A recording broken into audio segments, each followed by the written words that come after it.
Hello friends, good morning. देखिए, आज हम स्टार्ट करेंगे थर्ड चैप्टर, जो कि 2 पार्ट्स में होगा, हमारा ए और बी पार्ट्स में। तो यहाँ पर हमारा ए पार्ट्स है food, nutrition, health and fitness. Fitness भोजन, पोषण, स्वास्थ्य एवं स्वस्थता। तो सबसे पहले हम देखेंगे यहाँ पर भोजन और पोषण। देखिए आप जैसे कि हम पिक्चर में देख पा रहे हैं, यहाँ पर फूड्स भी हैं और आपके न्यूट्रिएंट्स भी हैं, जिसे हम न्यूट्रिशन बोलेंगे। तो जब ये दोनों मिल जाते हैं, इससे हमारी हेल्थ बनती है और फिटनेस हम अचीव कर लेते हैं, जो कि आप इजीली आप देख पा रहे हैं इसमें पिक्चर्स में। तो बच्चों, इससे हमें क्या समझ में आता है कि अगर हम अच्छा फूड लेंगे, न्यूट्रिशन लेंगे, तो उससे हमारी अच्छी हेल्थ बनेगी और हेल्थ बनेगी तो फिटनेस हम अपने आप अचीव कर लेंगे। ओके स्टूडेंट, देखिए जब हम अच्छा भोजन लेते हैं, अच्छा पोषण लेते हैं, उससे क्या होती है, हमारी हेल्थ अच्छी होती है और हम स्वस्थ रहते हैं। तब एक वर्ड आता है ग्रोथ स्पर्ट। ये आपका एग्ज़ाम में पूछा जाता है मोस्टली कि ग्रोथ स्पर्ट क्या है। जब आपका बच्चा तेज़ी से बढ़ता है, उसी प्रक्रिया को हम ग्रोथ स्पर्ट कहते हैं। तो students, according to chapter food, nutrition, health and wellness के अकॉर्डिंग सबसे पहले हम देखेंगे कि फूड क्या है। तो फूड वह सभी तरल या ठोस पदार्थ जिसे मनुष्य खाता है और अपनी पाचन क्रिया द्वारा अवशोषित करके विभिन्न कार्यों के लिए प्रयोग करता है, वह आपका भोजन कहलाता है। मीन्स कोई भी ठोस और द्रव पदार्थ जो निगलने, पचाने और अवशोषित होने के बाद स्वस्थ रखने के लिए पोषक तत्व प्रदान करे, वह आपका भोजन कहलाता है। तो स्टार्ट करते हैं अब हम भोजन के कार्य, मीन्स फंक्शंस ऑफ फूड। तो हमारा सबसे पहले आता है बेटा फिजिकल फंक्शंस। जो फिजिकल फंक्शंस हैं, हमारा शारीरिक कार्य है, उसके द्वारा हमें ऊर्जा प्रदान होती है, मीन्स प्रोवाइडिंग एनर्जी। दूसरा, ये बिल्डअप करते हैं हमारे टिश्यूज़ को, मीन्स तंतुओं का निर्माण करते हैं। तीसरा, ये प्रोटेक्टिंग फ्रॉम डिजीज़, मीन्स रोगों से बचाव करते हैं। फोर्थ, रेगुलेटरी फंक्शंस है इसके फिजिकल फंक्शंस के, मीन्स शरीर को सुचारू रूप से चलाना। फिर सेकेंड आता है हमारा मनोवैज्ञानिक कार्य। देखिए होता क्या है, प्रत्येक मनुष्य की अपनी कुछ भावनात्मक आवश्यकताएं होती हैं, जैसे कि सुरक्षा, प्रेम, आदर, सत्कार। इन भावनात्मक आवश्यकताओं की पूर्ति के लिए भोजन एक मीडियम का कार्य करता है। भोजन मानसिक संतोष और सुरक्षा का भाव प्रदान करता है, जैसे कि माँ के द्वारा परोसा गया भोजन बच्चे को माँ के प्यार और लगाव का एहसास भी दिलाता है और वो अच्छे से खा भी लेता है, लेकिन दूसरों के हाथ से इतने अच्छे से नहीं खाएगा बच्चा। थर्ड है हमारा सामाजिक सांस्कृतिक कार्य, means social cultural functions. Students, भोजन का अपना ही सामाजिक महत्व है। किसी भी व्यक्ति के साथ बैठकर भोजन करने से आपसी सामंजस्य की भावना विकसित होती है हमारे अंदर, और परिवार के सभी सदस्यों में एक साथ भोजन करने से पारिवारिक संबंधों को भी मजबूती मिलती है। जैसे कि आप डायग्राम में देख सकते हैं, दिवाली, क्रिसमस, ईद का मौका है। परिवार और पास पड़ोस के लोगों में विशेष पकवानों के आदान प्रदान से घनिष्ठता बढ़ती है, प्यार बढ़ता है। किसी दावत में परोसे गए व्यंजन से व्यक्ति का सामाजिक स्तर का भी एहसास दिलाता है। तो भोजन के बाद आता है हमारा न्यूट्रिशन, मीन्स पोषण। अभी पोषण क्या है, भोजन में उपस्थित विभिन्न पौष्टिक तत्वों का शारीरिक क्रिया तथा शारीरिक आवश्यकता की पूर्ति के लिए उपयोग करना पोषण कहलाता है। स्टूडेंट्स, हम इसे इस तरह से भी समझ सकते हैं। ऑक्सफोर्ड डिक्शनरी के अकॉर्डिंग पोषण क्या है, पोषण आहार तत्व संबंधी विज्ञान है। यह एक नई विचारधारा है जिसका जन्म मूलतः शरीर विज्ञान और रसायन विज्ञान से हुआ है। आहार तत्वों द्वारा मनुष्य के शरीर पर पड़ने वाले प्रभाव का अध्ययन और विश्लेषण इसका मुख्य विषय है। इतना ही नहीं, पोषण का संबंध भोजन और उसके भोजन के सामाजिक, आर्थिक और मनोवैज्ञानिक प्रभाव से भी है। स्टूडेंट, नेक्स्ट हम देखेंगे पोषक तत्व, न्यूट्रिएंट्स क्या हैं। वे सभी रासायनिक घटक जो भोजन में विद्यमान होते हैं, वह जिनसे शरीर अपने सभी कार्य करने में सक्षम होता है, पोषक तत्व कहलाते हैं।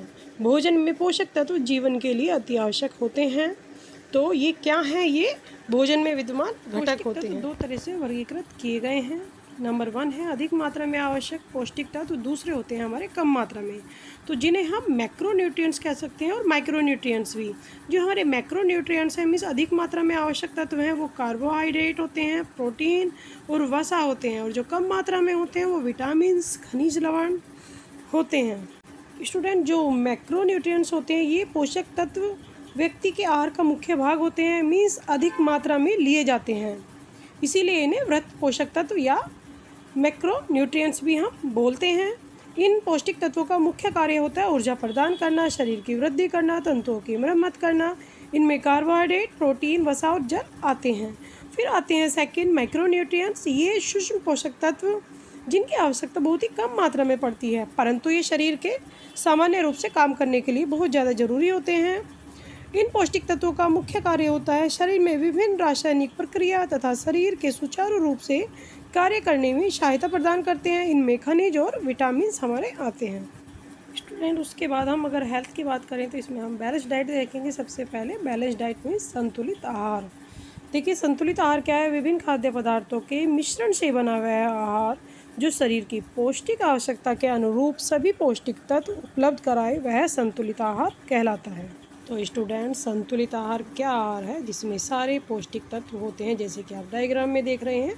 Balance diet and nutrients means balance diet वो है जिसमें सारे पौष्टिक तत्व हैं, जैसे कि एक प्लेट है उसमें सारी चीज़ दिखाई गई हैं, सब्जियां हैं, दालें हैं, सूखे मेवे हैं, फल हैं, फ्रूट्स हैं, सैलेड्स हैं।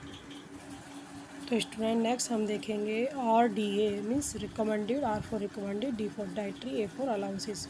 मीन्स अगर हम इसे हिंदी में देखें तो निर्धारित आहार संबंधी मात्रा हमारा RDA कहलाती है। स्टूडेंट्स, जो हमारे Indian councils of medical research थी ICMR ने विभिन्न आयु वर्ग के या लिंग, कार्य और विशेष परिस्थितियों से गुजर रहे भारतीयों को ध्यान में रखते हुए सभी वर्ग के लोगों के लिए विभिन्न पौष्टिक तत्वों की प्रस्तावित दैनिक मात्रा दी है, वही हमारी रिकमेंडेड डाइटरी अलाउंसेस कहलाती है। स्टूडेंट्स, जो RDA की अभी हमने डेफिनेशन बताई है उसमें दो वर्ड यूज़ किए गए हैं, न्यूनतम आवश्यकता और प्रस्तावित आवश्यकता। देखिए, जो न्यूनतम आवश्यकता क्या होती है, वो मिनिमम रिक्वायरमेंट है। शरीर को विविध पौष्टिक तत्वों की कमी से होने वाले रोगों से बचाने के लिए जितनी मात्रा में पौष्टिक तत्वों की आवश्यकता होती है वह न्यूनतम है। मीन्स वो कम से कम हमारी आवश्यकता है, क्योंकि सभी रोगों से बचाने के लिए हमारे शरीर को बहुत ज़्यादा ज़रूरत होती है। दूसरा प्रस्तावित मात्रा है रिकमेंडेड अलाउंसेस मीन्स न्यूनतम मात्रा में जब व्यक्ति की अवस्था तथा शारीरिक आवश्यकता के अनुरूप पौष्टिक तत्वों की कुछ अतिरिक्त मात्रा जोड़ दी जाती है तो वह आपकी प्रस्तावित मात्रा कहलाती है। स्वस्थ शरीर के लिए पौष्टिक तत्वों की प्रस्तावित मात्रा हमेशा न्यूनतम मात्रा से थोड़ा सा अधिक रखी जाती है। तो RD का क्या प्रॉपर मीनिंग हुआ? मीन्स आवश्यकता जो मिनिमम है प्लस अतिरिक्त सुरक्षा जो कि आपकी प्रस्तावित मात्रा है, तो यही आपका RDA कहलाता है। Now factors affecting nutritional requirement means पोषण संबंधी आवश्यकता को प्रभावित करने वाले कारक। नंबर 1 एज मीन्स आयु, सेकंड फिजिकल शेप मीन्स शारीरिक आकार, third is physical work means शारीरिक श्रम, फोर्थ इज जेंडर मीन्स लिंग, फिफ्थ इज क्लाइमेट मीन्स जलवायु, सिक्स इज हेल्थ मीन्स स्वास्थ्य and seventh specific physical condition means विशिष्ट शारीरिक अवस्था। तो स्टूडेंट्स, जब भी हम अपना पोषण लेते हैं या भोजन लेते हैं, इन सभी बातों का हम ध्यान रखते हैं। यही सारे फैक्टर हैं जो कि हमारी आवश्यकता को प्रभावित करते हैं। देखिए, अगर हम एज की बात करें तो जो बच्चे हैं उन्हें प्रोटीन, विटामिन, खनिज लवण, ऊर्जा आदि की आवश्यकता होती है, क्योंकि उनका शरीर का निर्माण इस टाइम होता है। अगर हम शारीरिक आकार की बात करें तो जो लंबे हैं, भारी डील डोल वाले व्यक्ति हैं, शरीर में मांसपेशियां उत्तक अधिक होते हैं, उनकी पौष्टिक आवश्यकताएं छोटे और हल्के ज़्यादा व्यक्तियों से ज़्यादा होती है। अगर हम शारीरिक श्रम की बात करें तो जो ज़्यादा शारीरिक श्रम करते हैं उनको ज़्यादा पोषण की ज़रूरत होती है और जो कम करते हैं उन्हें कम, जैसे कि ऑफिस में काम करने वाले व्यक्ति की आवश्यकता ज़्यादा नहीं होती है। अगर हम लिंग की बात करें तो लेडीज आपका जो पोषण स्तर है उनका कम रहता है, जेंट्स का ज़्यादा होता है, क्योंकि जेंट्स का मसल्स मास ज़्यादा होता है। और अगर हम जलवायु की बात करें तो जहाँ पर सर्दी वाले देश हैं, ठंडे प्रदेश हैं, वहाँ पर पौष्टिक तत्व की आवश्यकता ज़्यादा होती है, लेकिन गर्मियों में हम सर्दियों की अपेक्षा कम खाते हैं और पानी ज़्यादा लेते हैं। और अगर हम स्वास्थ्य की बात करें तो बीमारी की स्थिति में शरीर की क्रियाशीलता कम हो जाती है, तो बीमारी में विशेष पोषक तत्वों की मांग बढ़ जाती है और कुछ पौष्टिक तत्वों की मांग घट भी जाती है। अगर हम विशिष्ट शारीरिक आवश्यकता की बात करें तो जैसे कि गर्भावस्था है, स्तनपान है, अवधि के दौरान में या दुर्घटना के बाद या ऑपरेशन के बाद शरीर की पौष्टिक आवश्यकताएं सामान्य आवश्यकताओं की अपेक्षा थोड़ा सा बढ़ जाती हैं और यही हमारी विशेष शारीरिक आवश्यकता कहलाती हैं। Now health and fitness means स्वास्थ्य और स्वस्थता। WHO के अनुसार स्वास्थ्य वह स्थिति है जिसमें शरीर न केवल रोग मुक्त रहता है बल्कि शारीरिक, मानसिक एवं सामाजिक रूप से भी सुरक्षित व निरोग रहता है। Students, now we will discuss about the dimensions of health.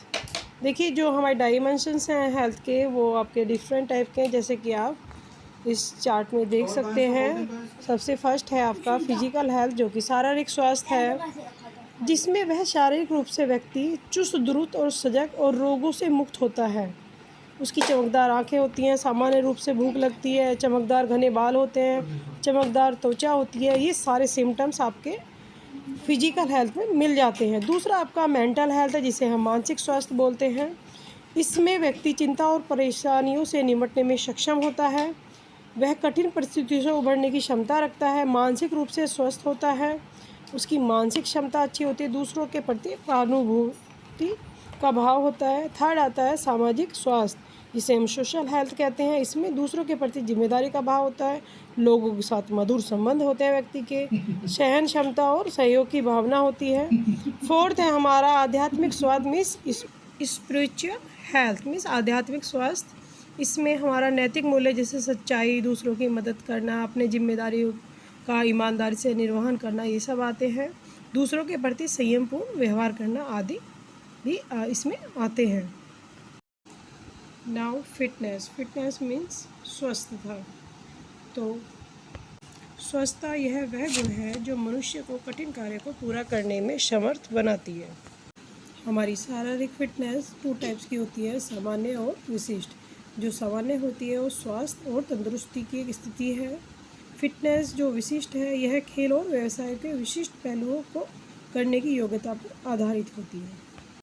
हमारी शारीरिक फिटनेस व्यायाम, सही आहार और पर्याप्त आराम के द्वारा हासिल हो जाती है। Now we will discuss about components of fitness means शारीरिक पुष्टि के कौन कौन से घटक हैं। तो आप देख सकते हैं इसमें 2 टाइप्स के हैं, हेल्थ रिलेटेड और दूसरा स्किल रिलेटेड। जो स्किल्स रिलेटेड है आपके और हेल्थ रिलेटेड फर्स्ट है वो है आपके strength, flexibility and cardiovascular endurance और muscular endurance and body compositions. और स्किल्स रिलेटेड में आते हैं आपके agility, speed, reaction time and balance, power and coordination. First हमारा आता है cardio respiratory endurance means cardio respiratory की जो सहनशीलता है, यह निरंतर शारीरिक गतिविधि के दौरान ऊर्जा की पूर्ति करने के लिए शरीर की संचार और श्वसन प्रणाली की क्षमता होती है। सेकंड हमारा मांसपेशियों की शक्ति है, जिसे हम मस्कुलर स्ट्रेंथ बोल रहे हैं।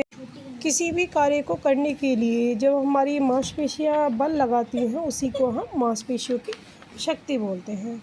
नेक्स्ट है हमारा मस्कुलर एंड्योरेंस मीन्स मांसपेशीय सहनशीलता। देखिए थकान के बावजूद प्रदर्शन जारी रखने की मांसपेशियों की क्षमता ही मस्कुलर एंड्योरेंस कहलाती है। नेक्स्ट बॉडी कंपोजिशन, यह मांसपेशी, वसा और अस्थियों को दर्शाता है। नेक्स्ट है गति, कम से कम समय में अधिक से अधिक दूरी तय करने की क्षमता ही गति कहलाती है। नेक्स्ट शक्ति, किसी प्रतिरोध का सामना करने की मांसपेशियों की योग्यता ही हमारी शक्ति कहते हैं। फिर है लचीलापन, फ्लेक्सिबिलिटी, जोड़ों में अच्छा लचीलापन जीवन की सभी अवस्थाओं में चोटों को रोकने में हमारी मदद करता है। नेक्स्ट संतुलन, वह व्यक्ति की ऐसी योग्यताएं होती हैं जो उसे विभिन्न गति क्रियाएं सुचारू तथा प्रभावी ढंग से करने के लिए योग्य बनाती हैं। नाउ संतुलित आहार पिरामिड, या जिसे हम खाद्य पिरामिड भी बोलते हैं, इसको 5 स्तरों में डिवाइड किया गया है। सबसे नीचे अगर हम देखते हैं तो खाद्य पिरामिड का आधार है, जिसमें अनाज तथा उसके उत्पाद शामिल किए गए हैं, जो कि ऊर्जा और प्रोटीन प्राप्ति का साधन होते हैं। फिर नेक्स्ट आता है हमारा दूसरा स्तर, अगर हम ऊपर चले तो उसमें हमारा कार्बोहाइड्रेट समूह के खाद्य पदार्थों को शामिल किया गया है। इसमें कच्ची सब्जियां, फल, साबुत अनाज, सब्जियां आदि आती हैं। इससे हमें विटामिन, खनिज आदि पौष्टिक तत्व मिलते हैं। फिर हमारा तीसरा स्तर आता है, जिसमें हमारा प्रोटीन युक्त खाद्य पदार्थों को रखा गया है। इसमें जंतु तथा पादप दोनों प्रकार के जो स्रोत होते हैं प्रोटीन के, उन्हें शामिल किया गया है, जो कि हमारे ऊतकों का निर्माण या शरीर का निर्माण करते हैं। इसके अलावा हमारा चौथा स्तर है, इसमें मीट, दूध और दूध से बने उत्पादों को शामिल किया गया है। फिर उसके बाद 5वां स्तर आता है, इसमें हमारा वसा, अनाज, चीनी, नमक आदि सम्मिलित किया गया। जैसे कि आप देख भी सकते हैं घी और तेल इसमें आते हैं, जो कि हमें ऊर्जा प्रदान करते हैं। तो स्टूडेंट यहाँ पर हमारा 3rd चैप्टर का ए पार्ट ये कंप्लीट होता है। अब हम नेक्स्ट वीडियो में मिलेंगे, तब तक के लिए टेक केयर एंड बाय।